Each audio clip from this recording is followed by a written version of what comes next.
CMR shopping mall biggest festive ధమాకా గంట గంటకు బహుమతులు గెలుచుకోండి. నమస్తే, నేను విజయ్. తిరుమల లడ్డు కల్తీ వ్యవహారంపై సుప్రీంకోర్టు ధర్మాసనం కొద్దిసేపటి కిందట తీర్పునిచ్చింది. ముఖ్యంగా 5 మందితో స్వతంత్ర దర్యాప్తు జరపాలని, అందులో 2 సిబిఐ ఆఫీసర్స్, 2 స్టేట్ పోలీస్ ఆఫీసర్తో పాటు సీనియర్ ఫుడ్ సేఫ్టీ ఆఫీసర్ కూడా. సో ఈ తీర్పు మీద విశ్లేషణ చేయడానికి మనతో పాటు ఉన్నారు స్టూడియోలో సుంకర నరేష్ గారు. నమస్తే సార్. నమస్తే అండి. నరేష్ గారు, ఈ తీర్పుని ఎలా చూడాలి? ఇది ఒక పారదర్శకంగా దర్యాప్తు జరుగుతుంది అనుకోవచ్చా? సుప్రీంకోర్టు వారు కూడా ఈ యొక్క జడ్జిమెంట్ ఇచ్చేటప్పుడు ఒక క్లియర్గా ఒక లీగల్ టెర్మినాలజీలో ఒక వర్డ్ అనేది వాడటం జరిగిందండి. దాని పేరు in view of the usage of the crores of the devotees అని చెప్పని. అంటే ఆల్రెడీ ఆంధ్రప్రదేశ్ ప్రభుత్వము ఏదైతే గనక సిట్ని ఏర్పాటు చేసిందో దర్యాప్తు సంస్థని ఈ లడ్డు వివాదం మీద, ఆ యొక్క సిట్ మీద నమ్మకం లేక ఈ మరో కొత్త సిట్ని ఏర్పాటు చేయటం కాదు.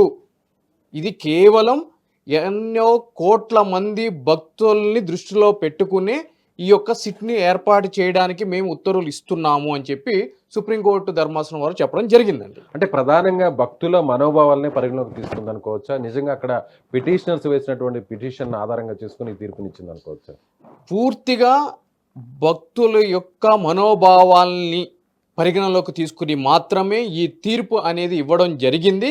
అందుకు సంబంధించి కూడా 2 లైన్స్ దాంట్లో క్లియర్గా పొందుపరచడం జరిగింది సుప్రీంకోర్టు ధర్మాసనం. ఆ తీర్పు సారాంశం ఏంటో, అసలు తీర్పు ఎలా వచ్చింది ఏంటో డీటెయిల్గా చెప్పగలరా? తీర్పు యొక్క సారాంశం ఏంటి అంటే కనుక, ఈ యొక్క తిరుమల లడ్డు వివాదం, కల్తీకి సంబంధించిన వివాదం ఏదైతే ఉందో దానికి సంబంధించి పూర్తి స్థాయి కోర్టు మానిటర్ ఇన్వెస్టిగేషన్ జరపాలి అని చెప్పి సుబ్రహ్మణ్య స్వామి గారు, అదేవిధంగా TTD former chairman YV Subba Reddy గారు, మిగిలిన వాళ్ళు సుప్రీంకోర్టులో పిటిషన్ వేయడం జరిగింది.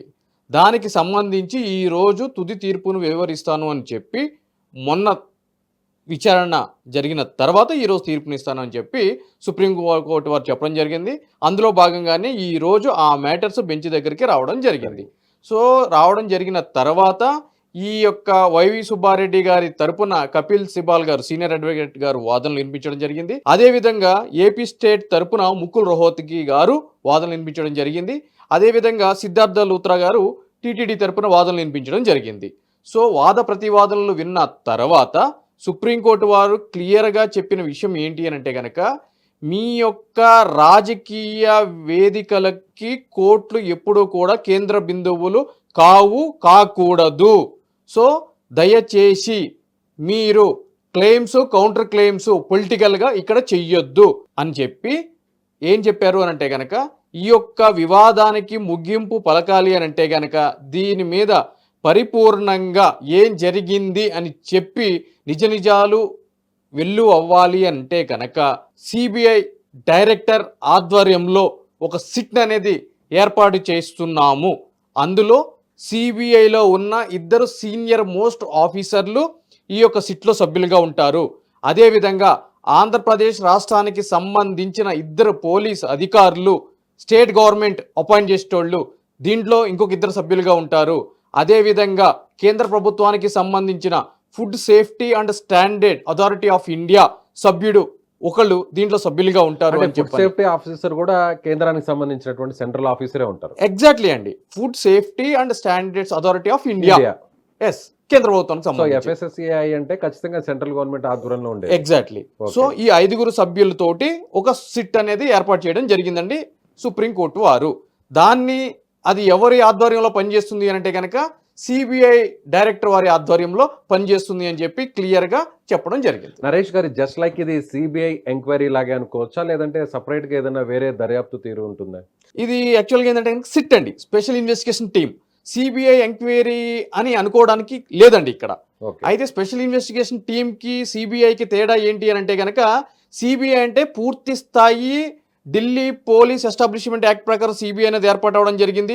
ఆ శాఖకు సంబంధించి ఆ శాఖలో ఉన్న ఉద్యోగులు మాత్రమే ఒకవేళ సిబిఐ ఎంక్వైరీ అంటే కనుక దాంట్లో వాళ్ళ యొక్క పాత్ర పోషిస్తారు. అంటే ప్రతి మూలాల నుంచి కూడా దర్యాప్తు స్టార్ట్ అవుతుంది. ఎగ్జాక్ట్లీ అండి, ఎగ్జాక్ట్లీ. సిబిఐకి సంబంధించి ప్రత్యేకమైన కోర్టులు, ప్రత్యేకమైన ల్యాబ్స్, ప్రత్యేకమైన ఒక వ్యవస్థ అనేది ఉండటం జరుగుతుందండి. కానీ ఇది సిట్ అండి, స్పెషల్ ఇన్వెస్టిగేషన్ టీమ్. అంటే ఫాస్ట్గా ఉంటుందే విచారణ కూడా. Yes, exactly. అయితే దీనికి సంబంధించి తీర్పు యొక్క కాపీలో ఎక్కడా కూడా ఒక టైం లిమిటేషన్ అనేది ఎక్కడ కూడా పొందుపరచడం అంటే జరగలేదు. ఆబ్వియస్లీ ఎక్స్పీడియస్ మేనర్లోనే జరుగుతుందండి. ఎందుకు అని అంటే కనుక ఒక కొంతమంది ప్రత్యేకమైన అధికారుల నేతృత్వంలో ఏర్పాటు అయిన ప్రత్యేకమైన దర్యాప్తు సంస్థ కాబట్టి ఆబ్వియస్లీ వాళ్ళకి ఏం జరుగుతుంది అని అంటే కనుక తొందరగానే త్వరితగతిన జరుగుతూ ఉంటుంది. ఎందుకంటే అటు సిబిఐ డైరెక్టర్ ఆధ్వర్యంలో జరుగుతుంది కాబట్టి రేపొద్దున ఏదైనా ఫోరెన్సిక్స్ రిపోర్ట్కి సంబంధించి ఏదైనా ఉన్నా మేజర్గా ఇదేంటి ఆహార పదార్థానికి సంబంధించిన విషయం కాబట్టి కల్తీ జరిగింది ఉంది కాబట్టి ఈ ఫుడ్ సేఫ్టీ యొక్క మెంబర్ దీంట్లో ఒక సిట్లో ఒక అధికారిగా ఉన్నాడు కాబట్టి పారామీటర్స్ ఆ ప్రామాణికాలన్నీ అవన్నీ కూడా టెక్నికల్ గా అతను చూసుకుంటాడు. ఓకే. సో మిగిలిన ఇన్వెస్టిగేషన్ పర్పస్ అంటే నిజంగా జరిగిందా లేదా, కాన్స్పిరసీ ఉందా లేదా, ఏ విధంగా అక్కడ గోల్మాల్ జరిగింది అని చెప్పడానికి రాష్ట్రానికి సంబంధించిన అధికారులు, అదేవిధంగా కేంద్రానికి సంబంధించిన ప్రభుత్వానికి సంబంధించిన సిబిఐకి సంబంధించిన అధికారులు ఉన్నారు కాబట్టి ఒక నిష్పక్షపాతమైన దర్యాప్తుని మనము దీంట్లో నివేదిక సుప్రీంకోర్టుకి సమర్పించాలా, లేదంటే కేంద్ర ప్రభుత్వానికా, లేదంటే స్టేట్ గవర్నమెంట్కా? ఆబ్వియస్లీ ఇక్కడ సుప్రీంకోర్టుకి సమర్పిస్తారండి దీనికి సంబంధించి. ఎందుకంటే కనుక సుప్రీంకోర్టు డైరెక్ట్ చేసింది కాబట్టి సుప్రీంకోర్టుకే ఈ యొక్క నివేదిక అనేది ఇవ్వడం జరుగుతుంది. కేంద్రానికి ఆ తర్వాత సుప్రీంకోర్టు సజెస్ట్ చేస్తుంది ఏం చేయాలి దర్యాప్తు తర్వాత, వచ్చిన నివేదిక తర్వాత నిజంగా అక్కడ తప్పు జరిగింది, కల్తీ జరిగింది అంటే ఖచ్చితంగా శిక్షించే అవకాశం ఉందంటే. ఎగ్జాక్ట్లీ అంటే ఈ కేసులకు సంబంధించి ఇప్పుడు వరకు అయితే కనుక మొత్తం అంతా కూడా డిస్పోజ్ ఆఫ్ అంటే క్లోజ్ చేయడం జరిగిందండి కేసులకు సంబంధించి. రేపటి రోజున ఆ నివేదిక వచ్చిన తర్వాత అది సుప్రీంకోర్టుకి ఒక కాపీ ఆబ్వియస్లీ ఇవ్వడం జరుగుతుంది. అదేవిధంగా కేంద్ర ప్రభుత్వానికి రాష్ట్ర ప్రభుత్వానికి కూడా ఇవ్వడం జరుగుతుంది. దాని ప్రతిపాదికన ఏం చర్యలు తీసుకుంటారు అంటే రాష్ట్ర ప్రభుత్వం కానీ కేంద్ర ప్రభుత్వం కానీ అని చెప్పి ఆ యొక్క ప్రభుత్వాల మీద ఆధారపడి ఉంటుందండి. ఎందుకంటే కనుక ఇవి ఇక్కడతో వివాదం ముగిసింది కాబట్టి. సో ఇక మీద అయితే మాత్రం విచారణ అయితే మాత్రం ట్రయల్స్ అయితే ఉండవు, సుప్రీంకోర్టులో అయితే ఉండవండి అసలు ఎట్టి పరిస్థితుల్లో. ప్రస్తుతానికి ఈ కేసుకు సంబంధించి అయితే క్లోజ్ అయినట్టు అక్కడ. ఎగ్జాక్ట్లీ ఎందుకు అంటే కనుక కోర్టు మానిటర్ కమిటీ కావాలి అని చెప్పి వెళ్ళడం జరిగింది. దానికి సంబంధించి సుప్రీంకోర్టు వారు ఉత్తర్వులు ఇచ్చేశారు కాబట్టి ఇక ఇక్కడతో మేము క్లోజ్ చేస్తున్నామని కూడా సుప్రీంకోర్టు వారు చెప్పడం జరిగింది. అదేవిధంగా నరేష్ గారు, వైవి సుబ్బారెడ్డి గారు అంటే విజిలెన్స్ ఎంక్వైరీ నా మీద వేయొద్దు, విజిలెన్స్ ఆఫీసర్స్ నన్ను ఎంక్వైరీ చేయాలంటున్నారు ఈ ఇష్యూ మీద. సో టీటీడీకి సపరేట్గా ఒక విజిలెన్స్ డిపార్ట్మెంట్ ఉంది, వాళ్ళే విచారణ చేయాలి, వాళ్ళే దర్యాప్తు చేయాలి, సో నా మీద ఎలాంటి ఎంక్వైరీస్ చేయొద్దు అంటూ కూడా ఆయన పిటిషన్ వేశారు. అది ఎలా, దాని మీద ఈ యొక్క సిట్ కాన్స్టిట్యూట్ అయిన తర్వాత అవన్నీ కూడా ఎగిరిపోతాయి. ఎందుకంటే కనుక సుప్రీంకోర్టు ఇచ్చిన డైరెక్షన్ కాబట్టి క్లియర్గా ఈ కమిటీలో ఉన్న మెంబర్స్కి ఎవరినైనా కూడా విచారించే అధికారం ఉంది చట్ట ప్రకారంగా. కాబట్టి ఒకవేళ ఆ విధంగా ఎటువంటి పిటిషన్స్ తదుపరి వేసినా కూడా అవి కోర్టుల ముందు నిలబడవు. సో ఎవరినైనా కూడా ఏ స్థాయి వ్యక్తినైనా, ఏ స్థాయి అధికారి లేదంటే నాయకుడినైనా కూడా ఖచ్చితంగా దర్యాప్తు చేయడానికి ఆ రైట్స్ ఉంటాయి, అబ్సల్యూట్ రైట్స్ ఉంటాయండి.